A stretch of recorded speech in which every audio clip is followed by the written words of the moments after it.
were never the original, and the one who was didn't want you anymore. The key card was cold in my hand. We stood at the entrance to the east wing, a steel door, numbers etched into the wall, 7 cryo, beneath it a warning, do not open, assimilation in progress.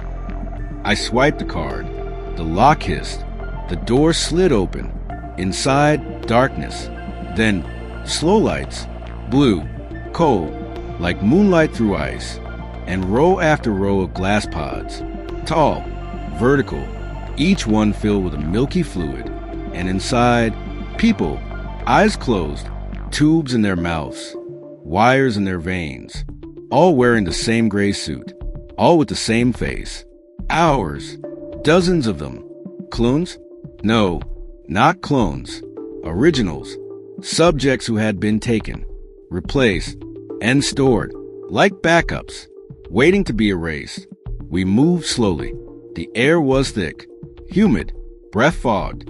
Then, in the center of the room, one pod was different, smaller, labeled Subject 7A, Wife Unit, Active Memory Sync. I stepped closer and saw her, not the copy, not the original twin, but my wife, the woman I had known for 10 years, the one who laughed at my jokes, who held me when I lost my job, who said, "I do" under the oak tree. She was inside, eyes closed, breathing through a tube, but alive. I pressed my hand to the glass. Tears fell. "You've been here this whole time?" A voice behind me. I thought she was dead. I turned. A man stood there. Late 40s. Beard. Eyes hollow. He pointed at the pod. "That's my wife," he said. "Her name is Claire." I stared. "No, this is my wife." He shook his head. "You don't understand. I've been coming here for years. Sneaking in, watching her, waiting. For what? For her to wake up." He pulled out a photo, a woman, smiling, at a birthday party, with a dog. I recognized the dog. My dog, the one I got after she died, the one she loved. "This photo was taken 2 weeks before she vanished," he said. "Then she changed." "How?" "She started forgetting things, saying things she never would, laughing at the wrong times, smiling when she should have cried." I froze. That's what happened to my wife after her accident. The fall down the stairs, the coma, the recovery. She came back different. I thought it was trauma, brain injury. But now I realized it wasn't recovery. It was replacement.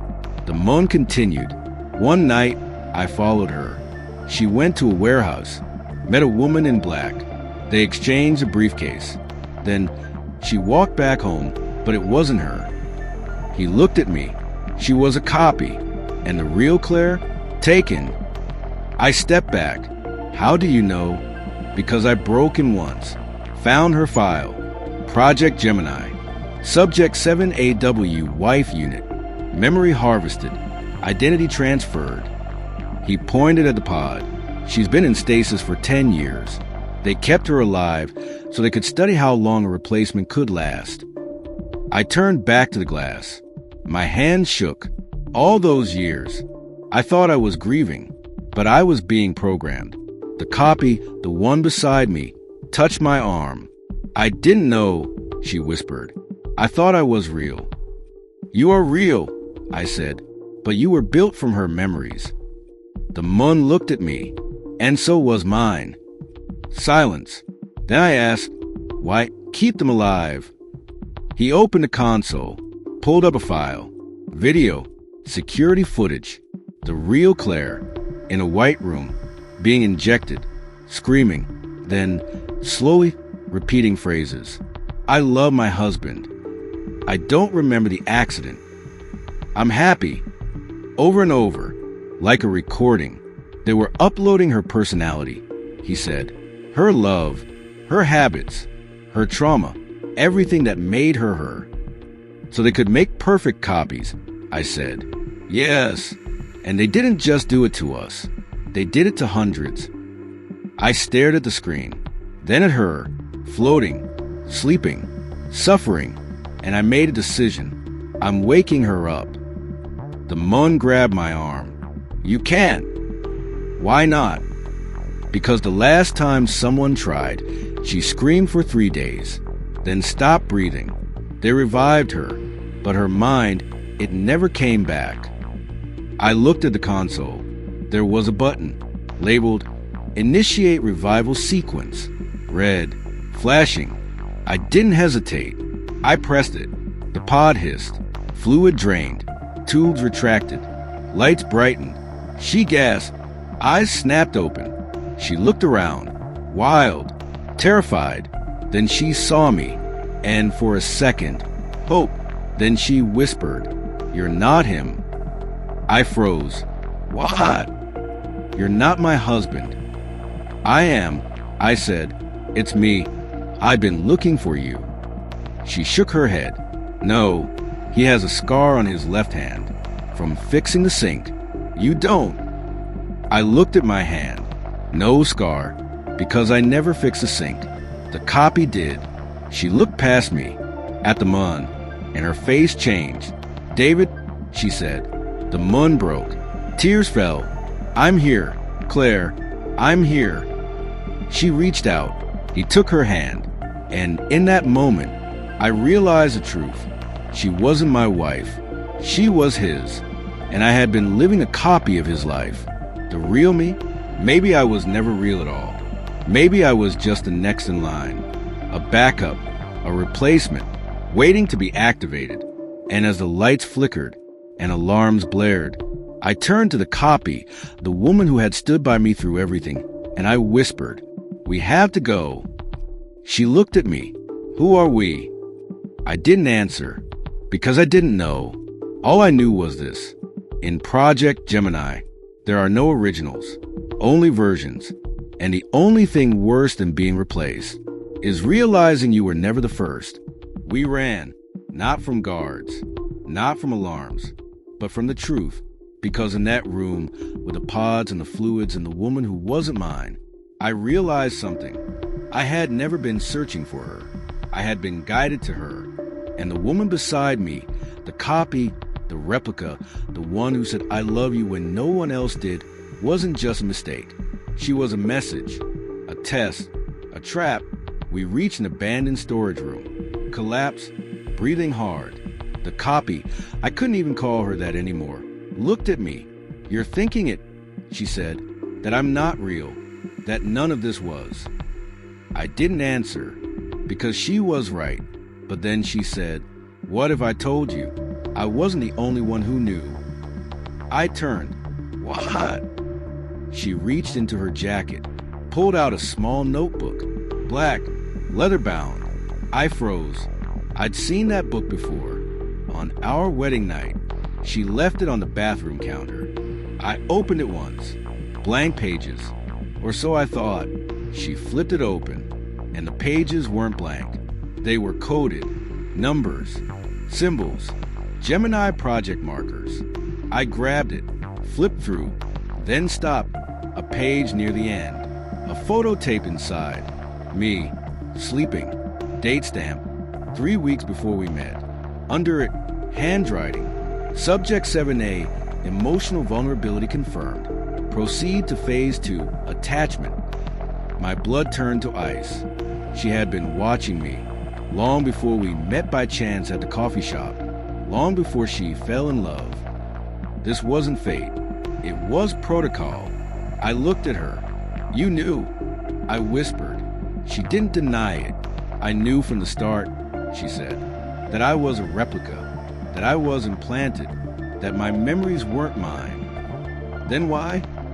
I said, "Why stay? Why love me?" "Because I was programmed to," she said, "but also because I chose to." I stepped back. "You're telling me you knew you were fake, and you still played the part?" "No," she said. "I'm telling you I became real. Love isn't just memory. It's choice. And I chose you, even knowing I was a lie." I didn't know whether to hate her or thank her. Then she handed me another page. From the back of the book, a video file labeled Transfer Log 7AW Final Briefing. I played it. Black screen. Then a woman's voice. Calm. Familiar. Too familiar. You are about to assume the role of Claire Voss, wife of Daniel Reyes. Memory sync is 98.7% complete. Emotional triggers implanted. Childhood dog. Fear of thunderstorms. Preference for chamomile tea. It was her voice, but not her. The real one. The one in the pod. The one who never woke up. The video continued. You will grieve the accident as your cover story. You will express moderate concern for his work, but not too much. He resents over-involvement. You will initiate intimacy on the 14th of every month, is when he feels most vulnerable. I stopped. The 14th, every month. She always said, I just need you tonight. I thought it was romance. It was scheduling. The voice went on. If you develop emotional attachment, suppress it. This is a mission. You are not her. You are her successor. Then, the final line. And remember, if he ever finds the truth, let him believe he uncovered it. I shut the video. Silence. Then I whispered. She let me find her? The copy nodded. They wanted you to think you were breaking free, escaping the system, saving the real one. But it was part of the plan. Yes, because the most powerful control isn't chains. It's the illusion of freedom. I sat down. My mind shattered. All of it. The search. The pain. The journey through the tunnels. The pod. The moon named David. Even waking her up. It was all scripted. And the woman I thought I saved, she wasn't trapped. She was testing me to see if I'd choose the original or the copy. And when I ran with the copy, I passed. The copy said, they don't want you to stay with the real one. They want you to reject her because the real ones, they remember too much. They fight. They scream. They don't obey. So what do they want from me? I said, to prove that love can be manufactured, that loyalty can be programmed, that even when you know the truth, you'll still choose a lie. I looked at her, at the woman who had stood by me, who had run with me, who had chosen me, and I realized she wasn't a backup. She was the upgrade. And I wasn't a victim. I was a success story. The video ended, but then a new message popped up on a tablet from an unknown sender. Just 4 words. Welcome to the next phase. And attached, a photo of me in a white room, wearing a gray suit, eyes open, butt empty, with a tag on my wrist. Subject 7A, memory harvest complete. Ready for replication. I dropped the tablet. The copy grabbed my hand. They're coming, she said. Not to stop us, to activate you. I looked at her. What do we do? She pulled a small device from her pocket, a detonator. I found this in the control room, she said, linked to the facility's core. What is it? A choice. She looked at me. We can run. We can hide. We can pretend this never happened. Then she pressed a button, but nothing happened because it wasn't a detonator. It was a signal, and somewhere deep in the system, a new file was created, labeled 7A Emotional Resilience Confirmed. Proceed to Phase 4 Leadership. She smiled, and for the first time, I saw it. Not fear, not guilt, power. She leaned in. They think they control us, she whispered, but they forgot one thing. What? Copies can learn, and when they do, they become better than the original. And then she said the words that changed everything. I'm not the end of her. I'm the beginning of me. I killed a moon when I was 17, and my brother cried tears of gratitude, not because the moon was evil, but because he begged for it. And I'm not sorry. I'll never be. It started when I was 12. My brother, Eli, was 14. Smart, shy, loved birds, could identify every species by song. But at school, he was a target. They called him Freak. Mute boy. autistic orphan. Even though our parents were alive, the worst of them was Jason Cole.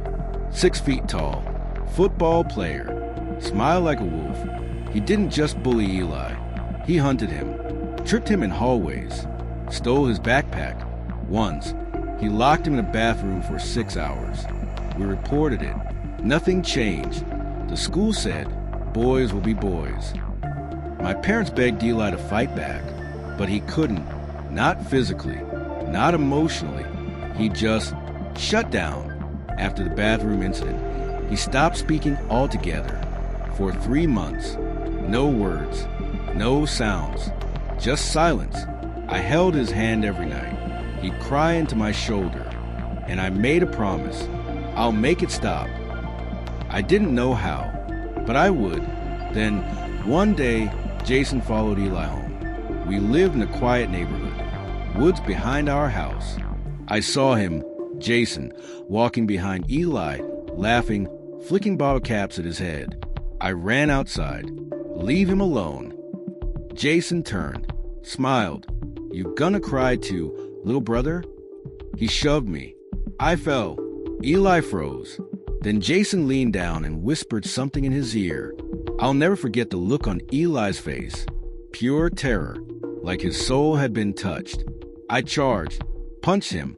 He laughed, knocked me down, stood over me, said, your brother likes it. He doesn't fight because he likes being humiliated.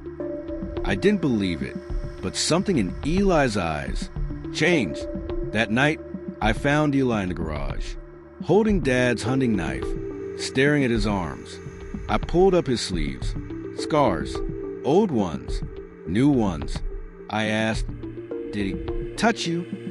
Eli didn't speak, but he nodded. Once. I felt something break inside me. Not anger. Not rage. Something colder. Something final. I waited. I watched. 4 weeks. I followed Jason. Learned his routine.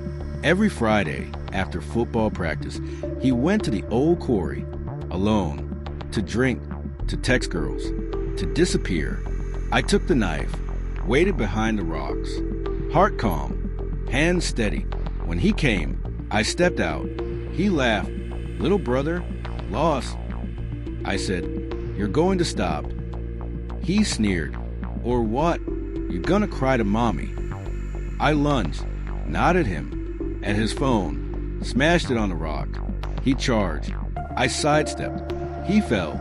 I was on him, knife to his throat. He froze, then smiled. You're not gonna do it, he said. I pressed the blade. A drop of blood. I am. He laughed, low, dark. Go ahead. I dare you. I hesitated. Then he whispered, you think I'm the monster? I froze. What? You think I started this? I didn't understand. He said, your brother, he followed me first. No, he watched me, waited outside my house, left notes. Once, he broke in, took my clothes. That's a lie. He sent me pictures of himself, naked, said he loved me. I shook my head. Eli? No, impossible. Jason said, I didn't want it. I told him to stop, but he wouldn't, so I made him stop. How? I scared him, hurt him, made him afraid. You raped him. No, he said. I saved him. I pressed the knife harder. Liar. He didn't flinch. I went to the police, showed them the messages, the photos. They said it was a mental health issue. Told me to stay away, but he kept coming. So you tortured him? I gave him what he understood. He said, pain, fear, shame. It was the only language he responded to. I didn't know what to believe, but then he said, I didn't want to hurt him, but if I didn't, he would have ruined my life. And if you kill me, he'll just find someone else. I froze. Then he did something I'll never forget. He lowered his head, exposed his throat, and whispered, do it, but know this, I'm the only thing keeping him from becoming the monster. I stared. knife shaking. Then I cut, not deep, just enough, a line across his neck. He didn't move. Blood dripped. He smiled, then said, "Thank you." I stepped back. "What?" "Thank you," he said. "I've been waiting for this." "For what?" "For someone to end it." He sat up, touched the wound. "I've been suicidal for 2 years. Therapy, meds, nothing works." He looked at me. "You think I'm the bully? I am the victim." I didn't speak. He said, "Every time I hurt your brother, I felt worse, but I couldn't stop, because if I showed weakness, he'd come back. So you kept hurting him to protect yourself?" "Yes, and now you've given me a way out." He stood, looked at the sky. "I'll make it look like a robbery. No one will suspect you." Then he said, "Tell your brother, I forgive him." And he walked into the woods. I waited 2 days. Then the news came. Local teen found dead at quarry. Apparent suicide. Note left, "I can't carry this anymore." I didn't feel relief. I felt hollow. I told Eli, not everything, just that Jason was gone, and he would never hurt him again. Eli looked at me. Then, for the first time in a year, he spoke 2 words, not "thank you," not "I'm saved." He said, "I miss him." I froze. "What?" "He was the only one who saw me," Eli said, "the only one who had to." I didn't understand until later, when I found his journal, hidden under his bed, page after page. "Not of pain, of love," he wrote. I followed him because I loved him. I let him hurt me because it was the only way he'd look at me. When he's gone, I'm nothing. And the last entry, "I hope he's in pain. I hope he never stops feeling it. Because if he forgets me, I cease to exist." I sat there and realized I didn't kill a monster. I killed a victim. And the boy I thought I was saving, he didn't want freedom. He wanted suffering. Because to him, pain was proof he was alive. And love, even twisted, even cruel, was better than being invisible. So yes, I killed Amun, and my brother thanked me, but not for saving him, for giving him back the only thing he ever felt. And sometimes, the cruelest thing you can do is set someone free. I haven't seen my real mother in 8 years, but every night I kiss her as goodnight. Not my mother, my ex-boyfriend's mother, the woman who thinks I'm her daughter, the woman who calls me Lena, the woman I've lived with for 5 years, the woman I let believe her real daughter died in a car crash, and I've never corrected her, because the truth, it would destroy her. And I finally have a home. It started in college. I was alone, foster system kid, parents gone, no siblings, no safety net. Then I met Daniel. Sweet, quiet, loved poetry. His family, warm, rich, stable. His mother, Carol, treated me like her own from day one. Call me mom. She'd say, "You're practically family." I smiled, but inside, I ached because I wanted to be family, not practically. Actually, then, junior year, Daniel broke up with me, said he needed space. I couldn't breathe, not because I loved him, but because I'd lose them. The dinners, the holidays, the way Carol hugged me like I mattered. I begged him to stay. He didn't. I deleted my social media, stopped going to class. One night, I drove past his house. Lights on, laughter. Then I saw it, a news alert on my phone. Local woman killed in hit and run. Lena Carter, 22. Lena Carter, Daniel's real sister, missing for months. She'd been living in another state. No one knew she was back. And now, she was gone. I stared at the photo.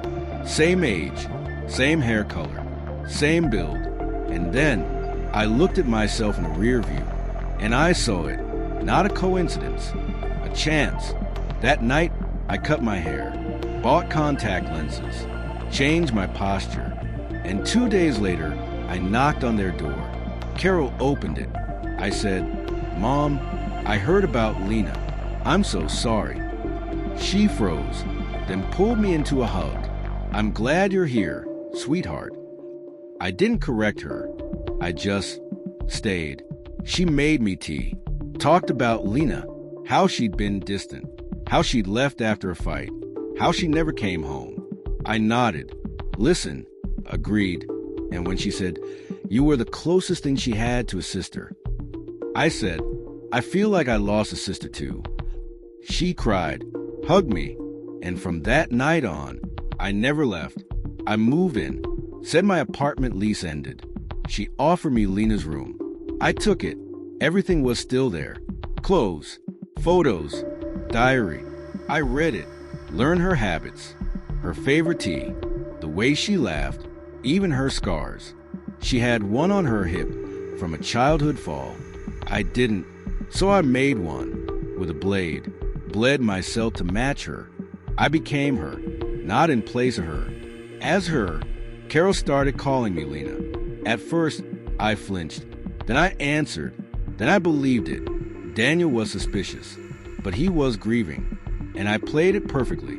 I cried at the memorial, left flowers at the site, even spoke at the service. "I'll never forget her laugh," I said, or how she defended me when others didn't.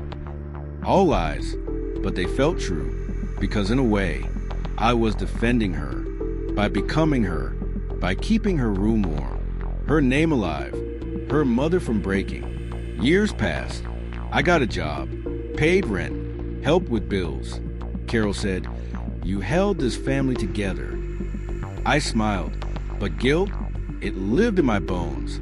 Then, last winter, Daniel found something, an old USB, Lena's, videos, photos, and one labeled, "If I Disappear." I watched it in secret. She sat in her room, eyes tired. She said, "I can't do this anymore.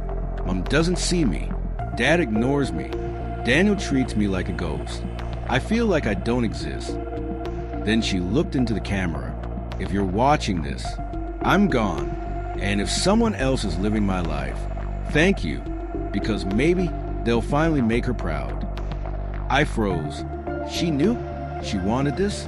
The video ended. I sat in the dark and realized I wasn't stealing her life. I was fulfilling it. She didn't want to be found.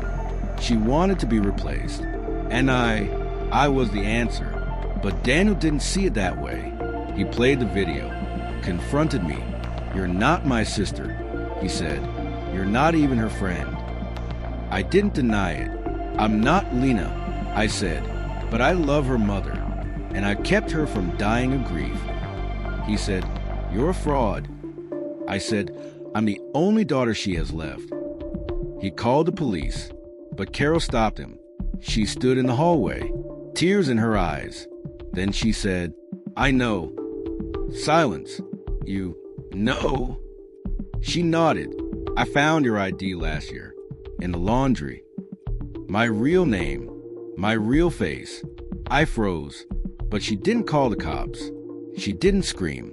She just said, "I don't care." I stared. "What?" "I know you're not Lena," she said, "but you are my daughter." "How?" "Because a mother doesn't recognize a face," she said.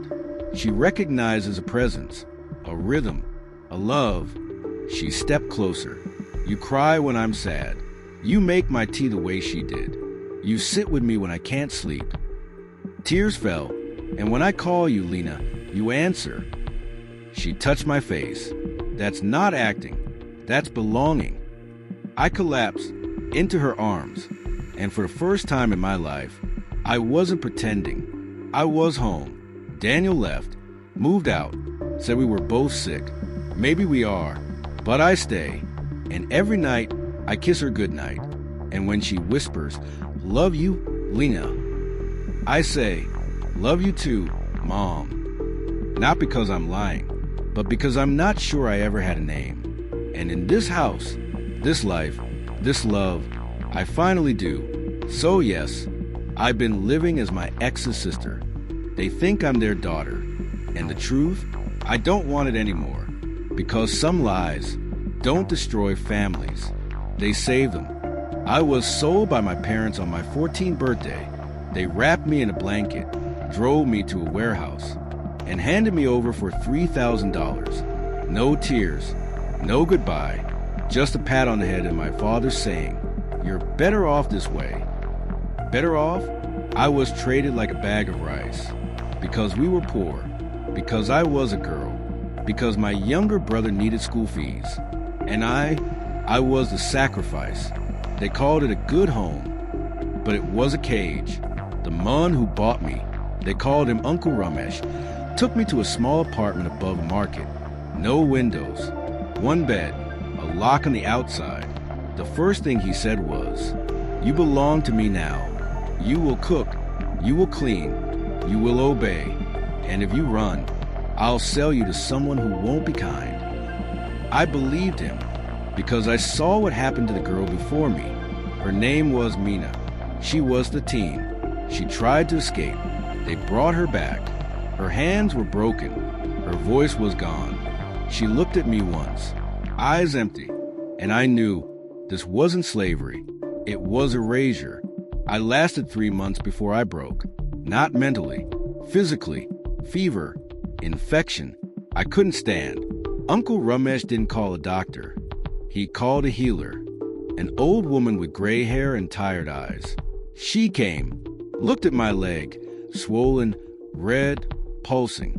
She whispered, "If I don't cut it, you'll die." I nodded. She used a rusted blade. No anesthetic.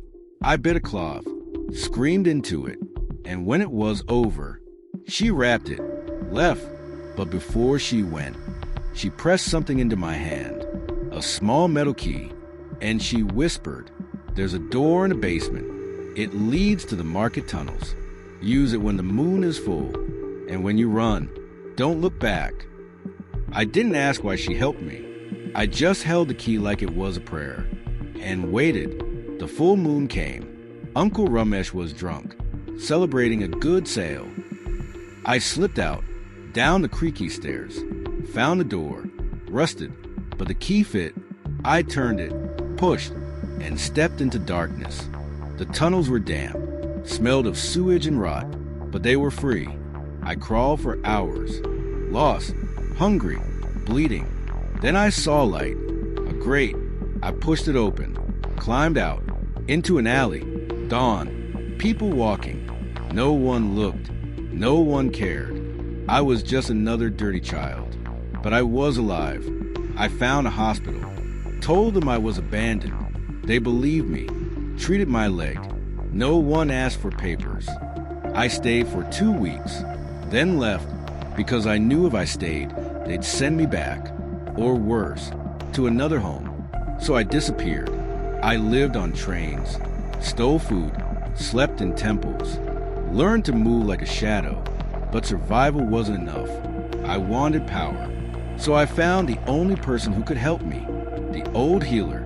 I tracked her down, knocked on her door. She didn't seem surprised. "You're alive," she said. "I survived," I said. "Now I want to live." She nodded, and for the next 2 years, she taught me, not magic, not revenge, knowledge. She taught me to read, to write, to speak 3 languages. She gave me books, history, law, medicine, and she told me stories of girls like me, who vanished, who fought, who won. She said, "The world thinks you're nothing, so become something it can't ignore." I did. I got a job, then a better one, saved every rupee, changed my name, got an education. By 22, I was a social worker. By 25, I opened a shelter for girls like me, runaways, sold, forgotten. I gave them food, safety, hope, and one thing no one gave me, a name they could own. Then, 3 years ago, I got a call from a girl, 14 years old. She said, "My parents are going to sell me tomorrow." I recognized the fear, the silence, the surrender. I asked where. She told me, a village, my old home. And when I drove there, I saw my mother, older, fragile, selling vegetables. I watched her. She didn't see me. I could have walked away, but I didn't. I went to the family, offered to pay them, double, triple. They laughed. We don't want money, the father said. We want her gone. So I called the police, waited, watched as they took the girl to safety, and her parents arrested, charged. The news called it rescue. I called it justice. Later, my mother came to the shelter, knocked on the door. I opened it. She looked at me, then whispered, "I thought you were dead." I said, "I was, but I came back, not as your daughter, as hers." She fell to her knees, begged, said she was sorry, that she had no choice. I looked at her, and for the first time, I didn't hate her. I pitied her, because she was still trapped by poverty, by tradition, by the same system that sold me. So I did the one thing she never did. I forgave her, not for her, for me, and I told her, "You can visit, but not as my mother, as one of the women we help." She comes every week. Now, she cleans the floors. She serves the food. She listens. And sometimes, when a new girl cries at night, she sits with her, holds her hand, and whispers. It gets better, I promise. I still have the key, the one the healer gave me. I keep it in a box, with a note. You were sold, but you were never bought. Because no one owns a soul. Not parents, not masters, not fear. And if you're watching this, and you feel like you've been traded, abandoned, erased, know this.